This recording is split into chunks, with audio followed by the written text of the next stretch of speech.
They forced her to wash dishes at the party, not knowing her millionaire son was the owner, and Catherine Johnson held back her tears firmly as her hands plunged into the hot sink water. The most anticipated charity event of the year in New York was taking place in the mansion's main hall, but she was stuck in the kitchen washing dishes as if she were part of the cleaning crew. The confusion had begun an hour earlier when she arrived at the service entrance looking for temporary work. Dressed in her only decent formal outfit, though visibly worn, she was immediately directed to the kitchen by an arrogant supervisor who didn't even ask her name. "You're late," shouted Karen, the event coordinator, shoving a dirty apron into her hands. "Start with the crystal dishes and don't break anything, because it'll come out of your pay." Catherine tried to explain that she had only come to ask about job openings, but the woman had already walked away, leaving her alone amidst stacks of dirty dishes. Her stomach growled with hunger, and she calculated mentally, if she worked until the end of the night, she might get a few bucks to buy bread the next day. At 52 years old, Catherine carried the weight of a life that had fallen apart 15 years ago. The severe depression that struck her after the divorce resulted in a prolonged hospitalization, and when she was finally discharged, she discovered that her only son, Michael, had been put up for adoption by court order. She was considered unfit to care for a child. "Look, we have a new employee," commented Jessica, one of the waitresses, looking at Catherine with disdain. "By the way she's dressed, she must really need the money." The other women laughed, but Catherine kept her focus on the dishes. Each washed dish meant a few more cents at the end of the night. Every penny was important when you lived on temporary jobs and favors from kind neighbors. "Listen here," said Karen, returning with an even larger stack of dishes. "The people in the hall complain that it's taking too long. Speed it up or leave without getting paid." "I'm doing my best, ma'am," Catherine replied softly without looking up from the sink. "Your best isn't good enough. And stop calling me ma'am. I'm not that old." Catherine swallowed the response that came to mind. Karen couldn't be more than 40 years old, but her arrogance made her seem much older and bitter. She continued washing in silence, imagining what the life of the person living in that luxurious mansion must be like. The noise of the party reached the kitchen, muffled. Laughter, lively conversations, the clinking of glasses, toasting. Catherine wondered if she would ever attend events like that again, not as an employee, but as a guest. The last party she had attended was a cousin's wedding over 2 decades ago. "Psst, miss," called Mrs. Betty, the oldest cook on site. "Don't mind Karen, she treats everyone badly because she's nervous about the boss being here today." "The boss?" asked Catherine, curious.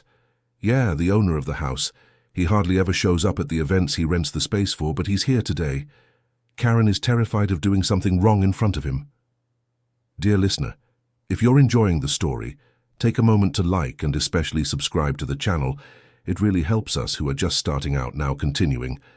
Catherine kept washing the dishes while processing the information, so the mansion was rented out for events. That explained why there were so many temporary workers like her.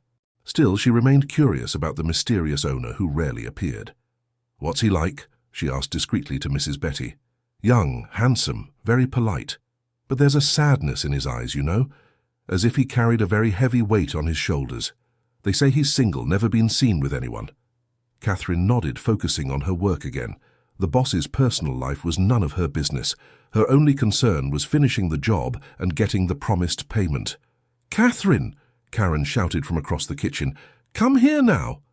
She quickly dried her hands and went over to the supervisor, who was holding a tray with crystal glasses. "You're taking these to the main hall. The waiters are busy with dinner." "But I don't know how to serve at a party like this. I might break something." "I don't care. It's this or you leave without getting paid." Catherine took the tray with trembling hands. The crystal was so thin, it seemed like it would break just from looking at it. She had never served at a social event, much less at such an elegant party. Her experience was limited to cleaning jobs in offices and simple homes. When she entered the main hall, she was dazzled by the grandeur of the place. Crystal chandeliers hung from the high ceiling, and the walls were decorated with paintings that looked very expensive. The women wore dresses that cost more than she made in a whole year. "Excuse me," Catherine said quietly, offering the glasses to a group of elegant women. "Finally," one of them exclaimed. "It took long enough for someone to come serve around here." "Sorry for the delay." "Are you new here?" asked another woman, looking Catherine up and down. "Normally the staff are more presentable." Catherine felt her face burn with shame, but she continued serving in silence. One of the women took a glass carelessly, spilling the liquid on the simple dress Catherine was wearing. "Oh, what a shame," the woman said, but her tone indicated she felt no shame at all. "Your dress is stained." "It's no problem, Mom. It'll come out in the wash." "I think you'd better go back to the kitchen. You don't fit in with the party atmosphere." Catherine nodded and headed back to the kitchen, but was intercepted by Karen in the hallway. "What happened? Why are you back so soon?" "One of the guests spilled a drink on my dress. They told me to go back to the kitchen." "How awful!" Karen exclaimed, as if Catherine were to blame. "Now how am I supposed to have you serve again? You look like a beggar." "I can keep washing dishes. I don't need to serve." "No, you embarrassed the guests. That's unacceptable." Catherine wanted to argue that she hadn't done anything wrong, but she knew it would be useless. Karen had already decided she was the problem. "You know what you're going to do," Karen continued. "You're going to stay in the kitchen washing everything until the party is over, and you can forget about the extra pay for working in the main hall." Catherine's heart sank. The extra pay would have been essential for buying medicine at the discount pharmacy, but she had no choice but to accept. Back at the sink, she tried to remove the stain from her dress by scrubbing it with a damp cloth. The stain was stuck to the fabric, leaving a dark mark right in the middle of her chest. Now she really did look like a beggar. "Don't worry about it, dear," said Mrs. Betty, approaching with a cup of coffee. "Here, this will give you energy to keep going." "Thank you, Mrs. Betty. You're very kind. I've been through tough times too. I know what it's like to need to work and be humiliated by people who think they're better than us." Catherine took a sip of the hot coffee and felt a little comfort. It was good to know there were still kind people in the world. "Mrs. Betty, can I ask you something?" "Of course, dear." "Do you know the boss well?" "I've known him since he was a teenager. Why do you ask?" "Just curiosity. He seems like an interesting person." Mrs. Betty looked around to make sure no one was listening, then moved closer to Catherine. "Can I trust you?" Catherine nodded. "He's a very troubled young man. He lost his mother when he was a child and never really recovered. That's why he has that sadness in his eyes." "What a tragedy. He always speaks of her with great fondness, says she was the most important person in his life." Catherine felt a tightening in her chest. She couldn't imagine the pain of losing a child, but she knew well the pain of losing a child to life, as had happened to her. "Did he never try to start a family of his own?" "He says he won't marry until he finds a true love, like what his mother had for his father. But I think it's more about the fear of losing someone important again." Mrs. Betty's words made Catherine reflect on her own story. She too had lost the ability to love after losing Michael. The fear of pain was paralyzing. "Does he have siblings?" "No, he was an only child. Like I told you, his mother was everything to him." Catherine went back to washing the dishes with even more care. Every dish that passed through her hands belonged to the house of someone who also carried invisible scars. The activity in the kitchen intensified when it was time for dessert. More dirty dishes, more glasses to wash. Catherine was exhausted, but she kept working without complaining. "Miss," called a young waiter, "there's a broken dish out in the hall. Karen wants you to clean it up." Catherine grabbed the cleaning supplies and followed the waiter to the accident site. A fine porcelain plate had been dropped near the main table, where the most important people at the party were seated. She knelt on the elegant floor and began carefully picking up the shards. The conversations around her continued as if she were invisible. "The host is taking his time to appear," commented a grey-haired man. "They say he only shows up at the end of the party to give thanks," replied a woman. "He's very reserved. Normal after everything he went through in his childhood. Anyone would be traumatized." Catherine pretended not to be listening, but her curiosity was piqued. What exactly had happened in the homeowner's childhood? "At least he turned his trauma into success," the man continued. His company is one of the largest in the country. And all the money he donates to charities, especially those that take care of abandoned children. Catherine felt a pang in her heart upon hearing about abandoned children. Could the boss have been abandoned too? That would explain his dedication to causes related to children. "There, it's clean," Catherine said softly, getting up with the shards in her hand. "Thank you," said the woman at the table, without even looking at her. Back in the kitchen, Catherine dumped the shards in the trash and returned to the sink. There was still a lot of dishes to wash before the party ended. "Catherine," Karen shouted again, "come here." She dried her hands and went over to the supervisor, who was visibly nervous. "The boss is coming down now to thank the guests. I want you to stay hidden here in the kitchen until he goes back up. I don't want him to see the deplorable state you're in." "Yes, ma'am." "And it's not ma'am. How many times do I have to repeat it?" Catherine apologized and returned to her post at the sink. The anticipation of meeting the mysterious homeowner grew within her, even though she knew it wouldn't happen. The noises from the hall changed when someone important entered.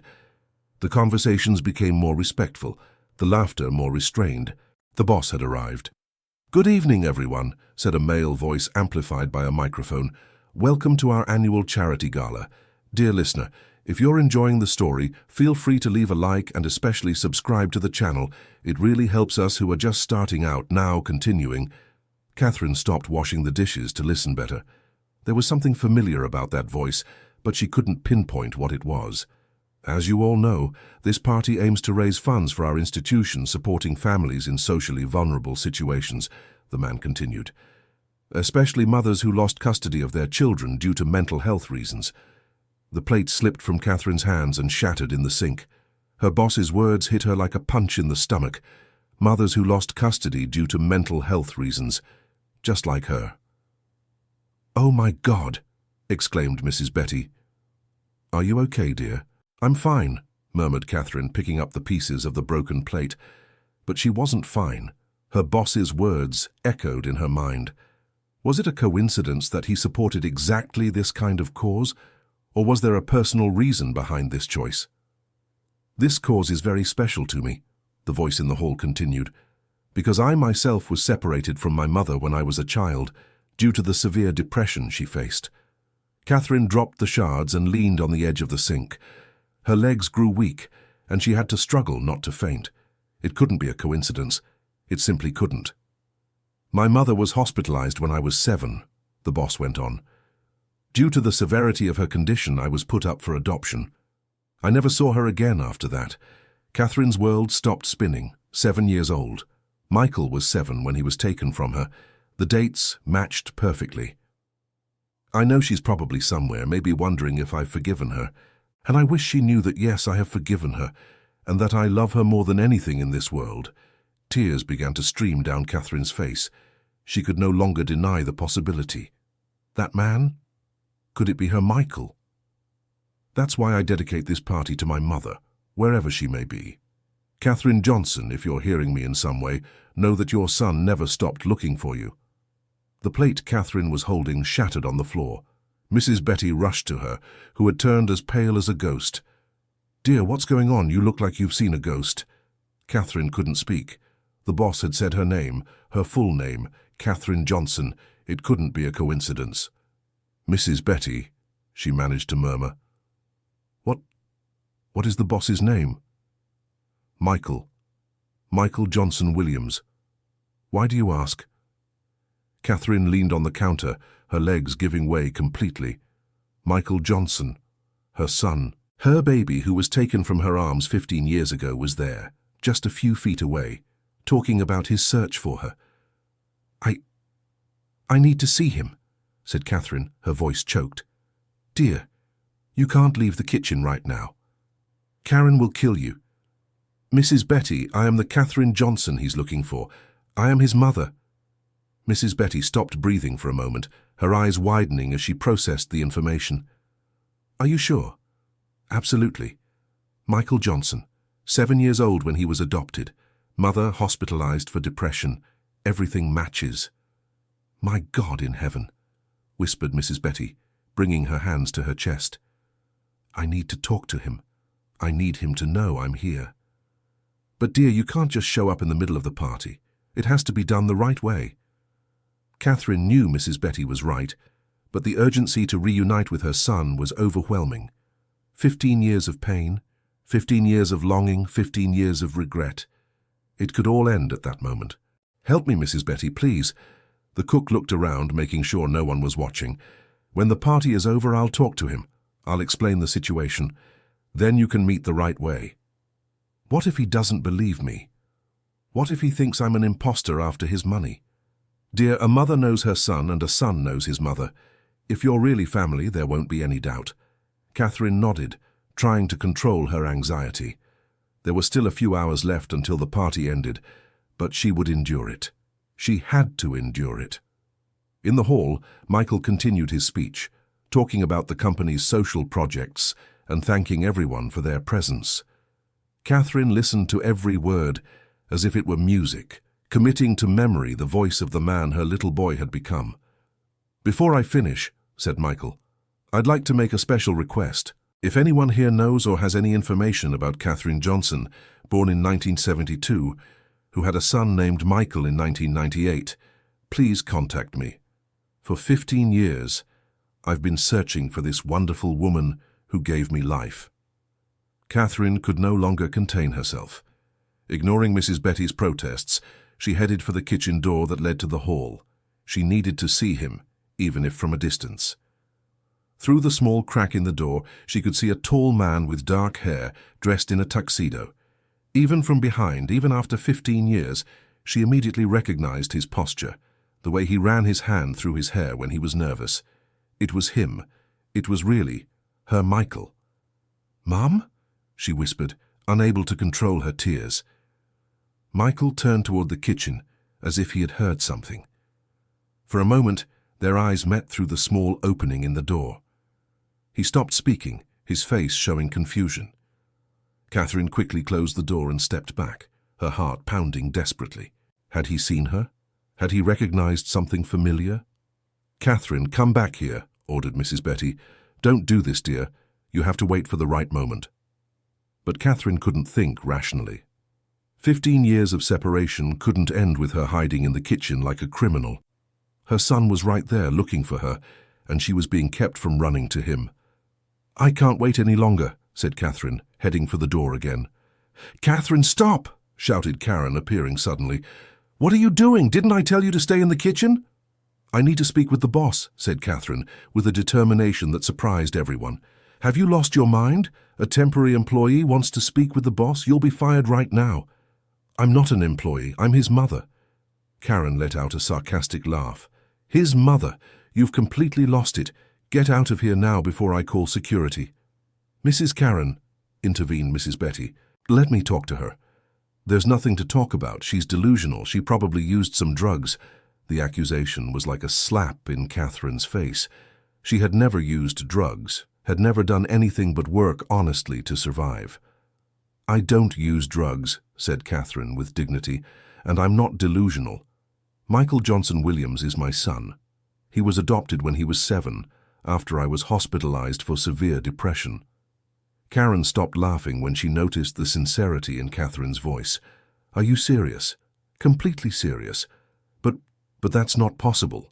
The boss has been looking for his mother for years. If you were her, you would have come forward before."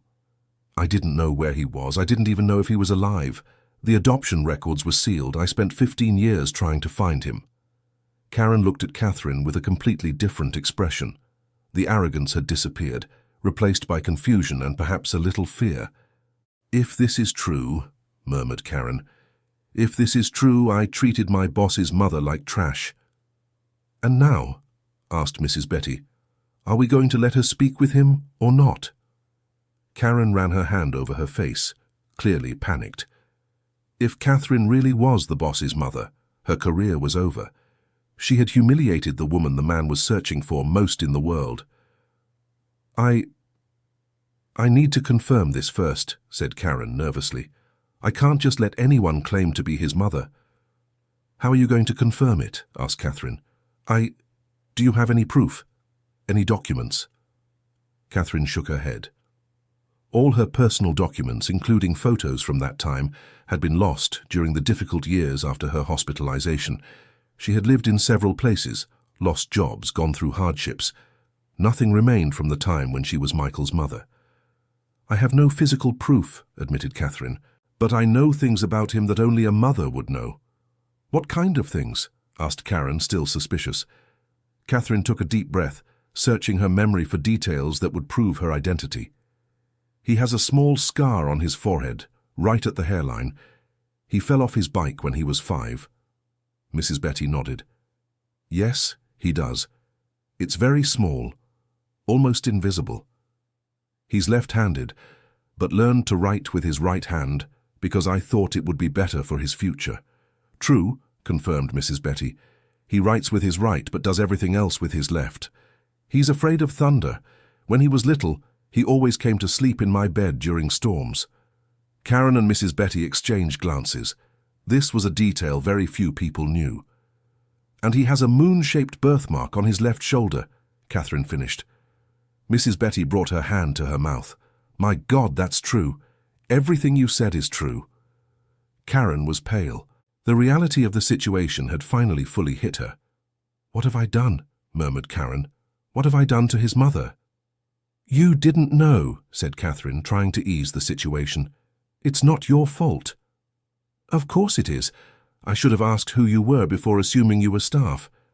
What matters now is that you two reunite," said Mrs. Betty. "The rest can be sorted out later." Karen nodded, still in shock. I'll wait until the party's over, and then talk to him privately. I'll explain the situation." "Why not now?" asked Catherine, anxious. "Because he's in front of 200 people. It's not the right place for a revelation like this." Catherine knew Karen was right, but the wait was torture. Every minute felt like an hour. "Can I at least stay where I can see him?" asked Catherine. "Of course," said Karen. "In fact, you should be there. You are the most important person at this party." Karen's words brought tears to Catherine's eyes. After years of being treated as invisible, someone finally recognized her importance. Catherine positioned herself discreetly near the entrance to the hall, where she could observe Michael without being seen by the guests. He had grown up, become a successful man, but still carried that sadness in his eyes that Mrs. Betty had mentioned. During the next hour, Catherine watched her son's every move. The way he smiled politely at the guests, but the smile never reached his eyes. The way he ran his hand through his hair when he was uncomfortable. The same gestures from when he was a child. "He's suffering," murmured Catherine to Mrs. Betty. "He's been suffering since he got here, all these years searching for you. What if he hates me for abandoning him? My dear, he just told 200 people that he forgives you and loves you. Do you think he would hate you?" Catherine shook her head, but the fear was still there. 15 years was a long time. People changed. What if his love had turned into resentment over the years? Dear listener, if you're enjoying the story, please take a moment to like and especially subscribe to the channel. It really helps us who are just starting out. Now continuing. The party began to wind down after midnight. The older guests were the first to leave, followed by couples with young children. Catherine kept watching, waiting for the moment when she could finally speak to Michael. "Catherine," called Karen, approaching nervously, "I think the time has come." Most of the guests had already left. Catherine took a deep breath, trying to control her nerves. 15 years of waiting were coming to an end. "How are you going to do it?" asked Catherine. "I'll simply ask him to come to the kitchen. I'll say it's important." "What if he's busy?" "Catherine, from what I saw tonight, there's nothing more important to him than meeting you." Karen walked away toward the living room, leaving Catherine alone with Mrs. Betty. "Are you nervous, dear?" "Very. What if he doesn't recognize me? I've changed a lot in 15 years. He has changed too. But the love between a mother and son doesn't change." Catherine nodded, trying to convince herself of Mrs. Betty's words. Deep down, she knew it was true, but the fear of the unknown was paralyzing. A few minutes later, Karen returned with a strange expression on her face. "So," asked Catherine anxiously, "he said he was already heading to his quarters. He wants to know why it's so urgent." "What did you say?" that it was about someone he's been looking for a long time. Catherine felt her heart race. Michael was coming. Her son was coming to her. "Did he seem suspicious?" asked Catherine. "He seemed hopeful." The sound of footsteps echoed through the hallway, firm masculine steps approaching the kitchen. Catherine positioned herself near the sink, trying to look natural, although nothing in that situation was natural. "Karen?" called the familiar voice. "Where are you?" "Here in the kitchen, Mr. Michael." Catherine slowly turned toward the voice. It was the first time in 15 years that she would hear her name spoken by that voice. Michael entered the kitchen still wearing his party tuxedo, but he had taken off his tie and unbuttoned the top button of his shirt.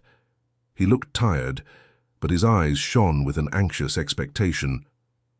"So, what is this about?" asked Michael, looking first at Karen, then at Mrs. Betty, and finally his eyes landed on Catherine. The recognition wasn't immediate. He studied her for a few seconds, his expression gradually changing from curiosity to confusion, and finally to something that seemed like disbelief. "You are—" began Michael, but he couldn't finish the sentence. Catherine turned fully to him, allowing him to see her clearly under the kitchen light. "Hi, Michael," she said softly. The voice. It was the voice that sealed the recognition. Michael took a step back as if he had been punched. "No, it can't be. It's me, my son, it's your mother." Michael shook his head, refusing to believe. "No, this can't be happening. You can't be— She wouldn't be here, working in the kitchen." "But I am," said Catherine, tears beginning to stream down her face. "I'm here, and I've always been looking for you." "Prove it," said Michael, his voice trembling. "Prove you're her." Catherine took a deep breath, knowing this was the moment of truth. "When you were little, you had nightmares about a monster that lived under the bed. I made up a song to scare the monster away. Do you want me to sing it?" Michael stood frozen. "Do you remember the song?" asked Catherine gently. Michael nodded slowly, his expression changing to something between hope and terror. Catherine began to softly sing the same melody she had sung 15 years ago. "Go away, ugly monster. Let my son sleep. He's a good boy and you have to leave. Mommy is close by, always here to protect. The monster doesn't exist anymore. You can disappear." Michael closed his eyes and brought his hands to his face. When he pulled them away, tears were streaming down his cheeks. "Mum," he whispered, as if speaking to a ghost. "Yes, my love. It's your mother." Michael crossed the kitchen in 3 large steps and wrapped her in a desperate hug. Catherine smelled him, felt the texture of his hair, the strength of his arms. It was real. Her son was there in her arms again. "I looked for you," sobbed Michael against her shoulder. "I looked so hard." "I know, my love. I looked too. I never stopped looking." They held each other for long minutes, 15 years of pain and longing released in tears. Karen and Mrs. Betty watched the scene, moved and also crying. "Why were you in the kitchen?" asked Michael when they finally pulled apart. "Why didn't you look for me sooner?" "I didn't know you were the owner of this house. I came looking for work and they mistook me for the cleaning staff." Michael looked at Karen with an expression mixing anger and disbelief. "You made my mother wash dishes." "Mr. Michael, I didn't know. She didn't say who she was." "She shouldn't have to say," Michael exploded. "No person should be treated the way you treated her." "Michael," Catherine intervened, "she didn't know. It wasn't her fault." "Of course it was," said Michael, still furious. "She humiliated her, made her work like a slave." "And now you're here," said Catherine, taking his face in her hands. "That's all that matters." Michael calmed a little at hearing his mother's gentle voice. "I can't believe I finally found you." "Me neither," said Catherine, smiling through tears. "My boy has become such a handsome man." "I have so much to tell you, Mom. So much has happened." "We have the rest of our lives to talk," said Catherine. "Right now I just want to look at you and make sure this isn't a dream." "It's not a dream," said Michael, kissing her forehead. "You're here, you came back to me." Karen approached timidly. "Mr. Michael, I would like to apologize, sincerely." Michael looked at her sternly. An apology doesn't erase what you did. Michael, Catherine said again, everyone makes mistakes. The important thing is to learn from them. Mum, you're too good. She treated you like trash. And now she knows she was wrong. That's what matters. Michael shook his head, amazed at his mother's generosity even after being humiliated. Karen, Michael said finally, you're fired. But I'll give you a letter of recommendation, in consideration of my mother's forgiveness. Karen nodded, knowing she was getting more than she deserved. Thank you, sir, and I'm truly sorry. Mrs. Betty, said Michael, turning to the cook, thank you for looking after my mother. She's a special woman, Mr. Michael. You're lucky to have her back. I know. And now I'm going to make up for all the lost years. Michael turned to Catherine. Mum, will you come with me? I want to show you the house. I want to show you the room I prepared for you in case I ever found you. Catherine was surprised. You prepared a room for me? Of course. I always knew we'd find each other one day. Catherine took Michael's hand and followed him out of the kitchen. It was time to see the life her son had built and to start building a new life together. The first place Michael took her was the main living room, a spacious area with leather sofas and a fireplace. On the walls were several photos, but one in particular caught Catherine's attention. It's our last photo together, explained Michael, pointing to a golden frame. Do you remember? Catherine approached the photo. It was her with Michael in the park, right before her hospitalization. He was laughing, riding on her shoulders. I remember, said Catherine, touching the glass of the frame. You wanted to see the ducks in the pond, and you took me even though you weren't feeling well. Catherine remembered that day. She was already experiencing depression symptoms, but made an effort to give her son a happy day at the park.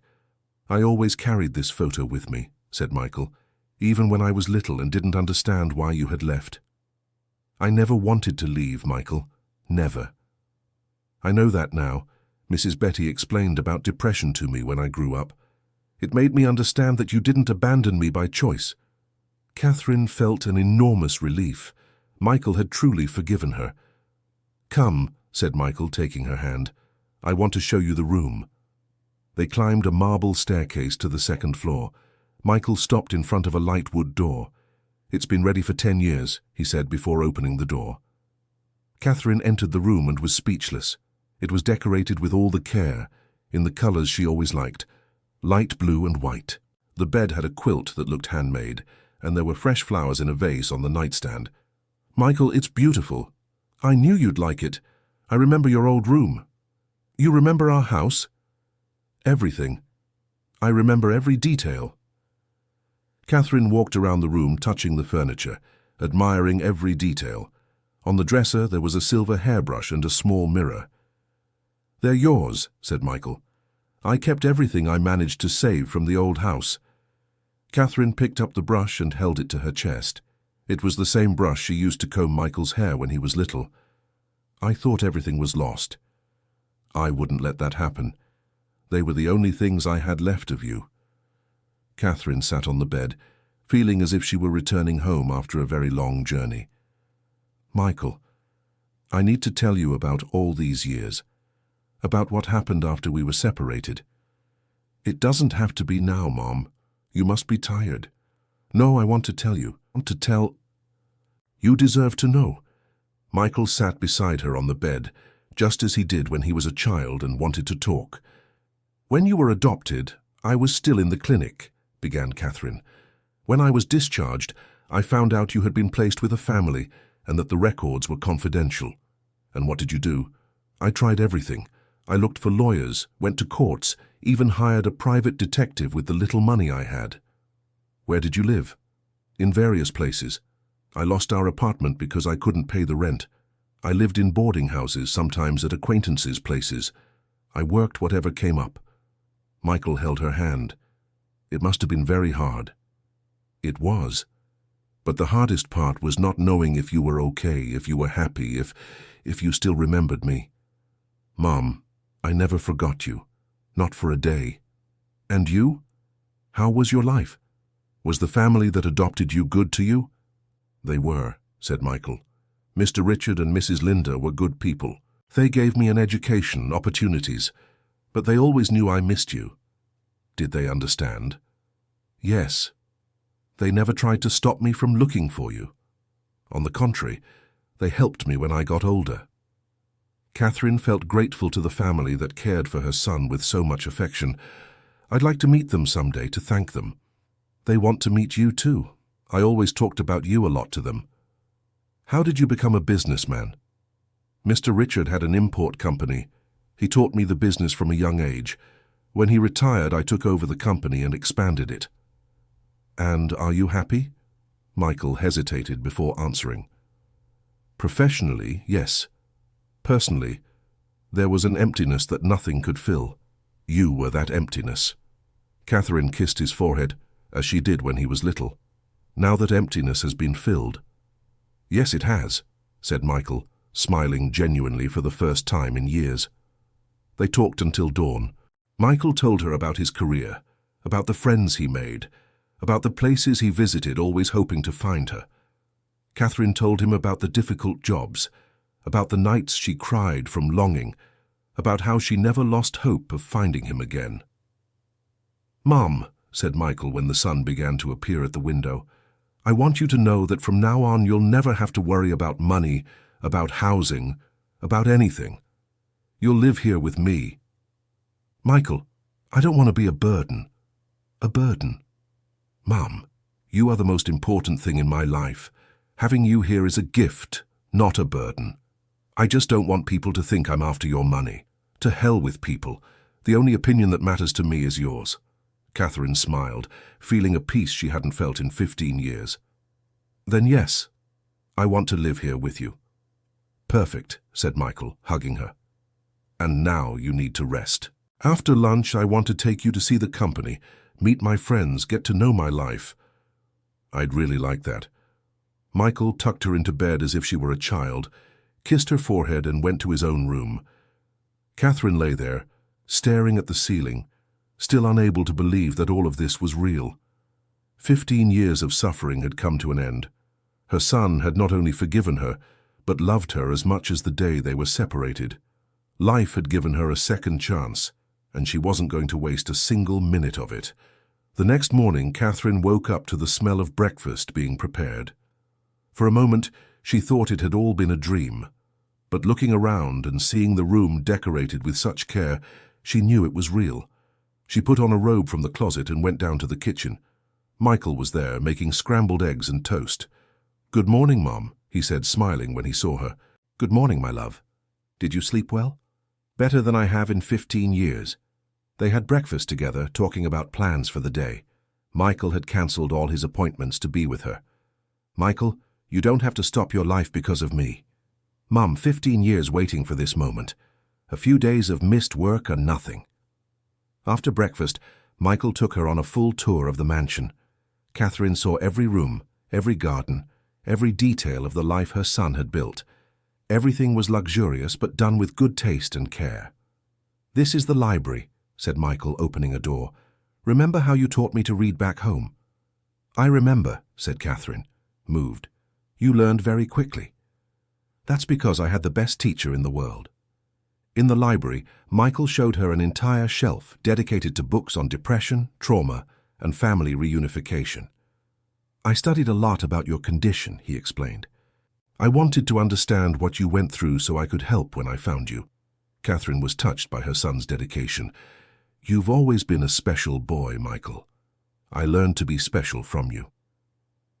In the afternoon, they went to Michael's company. Catherine met the employees who were moved to learn that she was the mother he had been searching for all these years. "Now we understand why Mr. Michael is so kind to everyone," commented one employee. "He was raised by a wonderful woman." The company was prosperous, but Catherine was more impressed by the respectful way Michael treated all the employees. From executives to cleaning staff, everyone was treated with equal dignity. "I learned that from you," Michael said when Catherine mentioned it. "You always taught me to respect all people, regardless of their job or social class. I'm proud of the man you've become.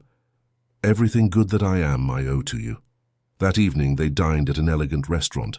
Catherine felt uncomfortable at first, not used to such sophisticated settings, but Michael reassured her. Mom, you have the right to be anywhere. Never feel inferior to anyone. During dinner, Michael told her about his plans to expand the company's social projects. I want to create a specific program to help mothers who lost custody of their children due to mental health issues. Michael, that's wonderful. And I want you to help me. No one understands these women better than you. Catherine agreed immediately. It was an opportunity to turn her pain into something useful for others. Let's help other families reunite. Exactly. In the following weeks, Catherine adapted to her new life. She met Richard and Linda, Michael's adoptive parents, who welcomed her with affection and gratitude for raising such a wonderful son. "Thank you for taking care of him when I couldn't," said Catherine, moved. "Thank you for allowing us to be part of his life," Linda replied. "You raised an exceptional boy." The transition wasn't without challenges. Catherine needed to learn how to live again in a comfortable environment, to relate to people from different social classes, to deal with media attention when the story of her reunion with Michael became public. Katherine Johnson, the mother who washed dishes at her millionaire son's party, she read in a newspaper headline. "Don't pay attention to that, Mom," said Michael. "What matters is that we're together." "It doesn't bother me," said Catherine. "If our story inspires other people not to give up searching for their families, then it's worth it." The social project they created together became a success. In less than a year, they managed to reunite dozens of families that had been separated by similar circumstances. "Look at this, Mom," said Michael, showing a letter. "It's from a mother who found her son after reading our story in the newspaper." "That's what makes me happy," said Catherine, "knowing that our pain has turned into hope for other people." At the following year's benefit gala, Catherine was in the main hall, no longer as staff, but as host, alongside her son. She wore an elegant dress that Michael had chosen especially for her. "Mrs. Catherine," said one of the guests who had attended the previous party, "I can't believe you're the same person who was washing dishes in the kitchen last year." "I am the same person," Catherine replied with dignity. "The only difference is that now I'm where I should have always been. I apologize for not recognizing who you were." "Don't worry. Sometimes the most important people are the ones we least expect to find." Michael approached and put his arm around his mother's shoulders. "My mother has always been an amazing woman. The only difference is that now everyone can see it." "Your son is right," said the guest. "It's an honor to meet you." During his speech that night, Michael made sure to publicly thank his mother. "I want to dedicate this gala to the bravest woman I know, my mother, Katherine Johnson, who never gave up searching for me, just as I never gave up searching for her. She taught me that true love overcomes any obstacle, any time apart, any difficulty." Catherine cried with emotion as the guests gave a standing ovation.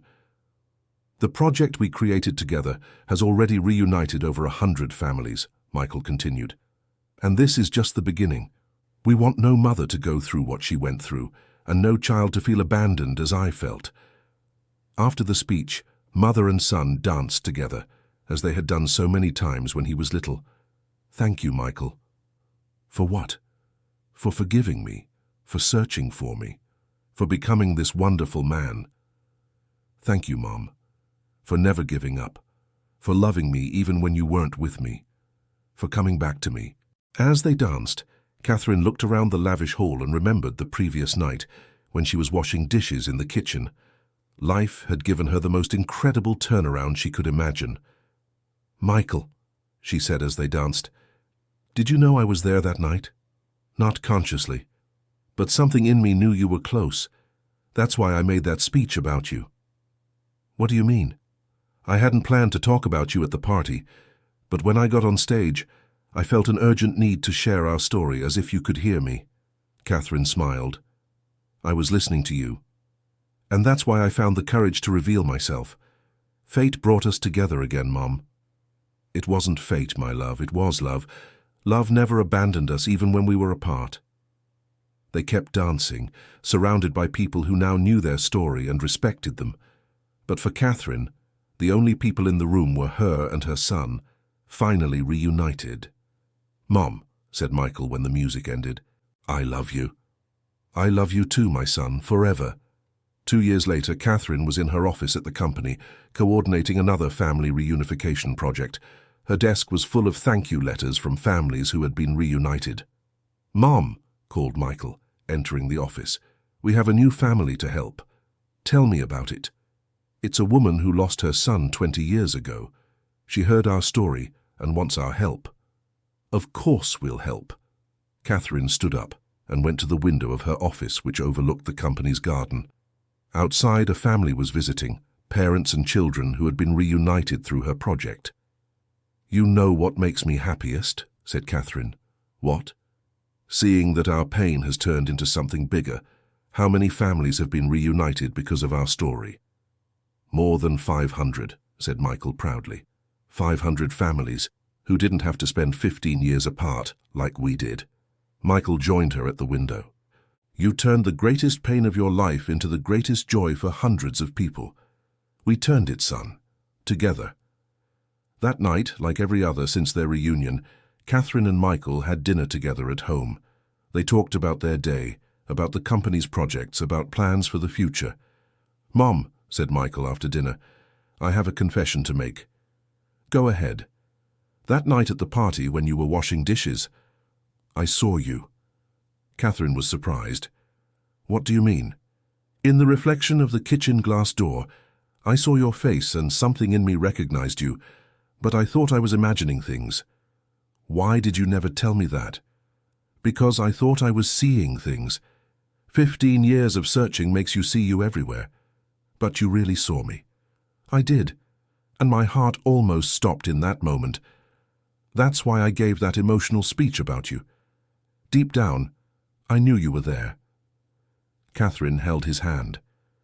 "A mother's and son's love is something inexplicable, Michael. Even separated, our hearts never stopped communicating. It's true. I always felt that you were alive, that you were out there somewhere. And I always felt that you were okay, that you had become a good man." They hugged, grateful for the miracle of having found each other again. 15 years of separation, pain, and longing had turned into a story of love, forgiveness, and new beginnings. Catherine never went back to washing dishes in the kitchen, but she never forgot that night that changed her life forever. The woman who was forced to wash dishes without knowing that her millionaire son was the owner of the house had become the happiest and most fulfilled woman in the world, not because of the money or the luxury, but because she had regained the most important love of her life. The annual charity gala became an even more special event. Catherine and Michael's story inspired thousands of people to never give up searching for their loved ones. The mansion that was once a scene of humiliation became the center of a movement of hope and family love. And every night, before going to sleep, Catherine thanked herself for having the courage to reveal who she was in that kitchen, for choosing love over fear, for allowing fate to do its work. "Good night, my son," she said every night. "Good night, Mom. I love you. I love you too." And so ended the most beautiful story life has ever written, the story of a love that neither time, nor distance, nor the most difficult circumstances could destroy. The story of a mother and son who reunited when they least expected it, in the least likely place, in the most unexpected way possible. Katherine Johnson never felt invisible again. Michael Johnson Williams never felt incomplete again. Together, they proved that true love always finds its way back home. End of story. And you, dear listener, what did you think of this touching reunion story? Have you ever experienced something similar or know someone who went through a similar situation? Leave your thoughts in the comments about the strength of love between mother and child, and tell us where you're watching from. Do you believe Catherine made the right decision by revealing herself that night? We'd love to read your opinion. Thank you so much for joining us on this emotional journey. Don't forget to leave your like and, most importantly, subscribe to the channel so you don't miss other heartwarming stories.